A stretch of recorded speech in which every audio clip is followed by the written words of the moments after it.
Robert Lecourt finit à la Cour de justice de l'Union européenne. À l'époque, la Cour de justice des communautés européennes, peu importe. Il est patron des juges européens.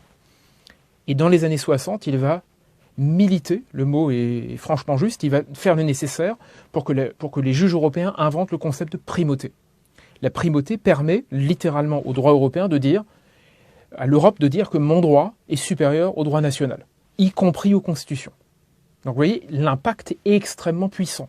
Si aujourd'hui la Commission avance à bride abattue, si Ursula von der Leyen nous explique qu'elle peut prendre le lead, que ce soit dans le domaine médical hier pendant le Covid, ou aujourd'hui dans le domaine de la guerre en Ukraine, etc., c'est parce qu'on a inventé une primauté qui fait que l'Europe se dit « je suis supérieur aux États nationaux », en gros. Pourquoi je vous raconte ça? Parce que je poursuis la biographie.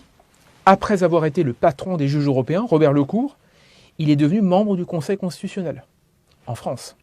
Ça veut dire que l'homme de la primauté européenne se retrouve dans l'antre, le Conseil constitutionnel, qui devrait être le gardien de la Constitution française.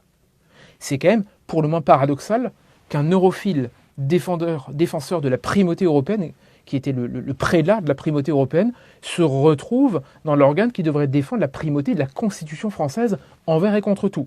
Et là, on voit, vous voyez,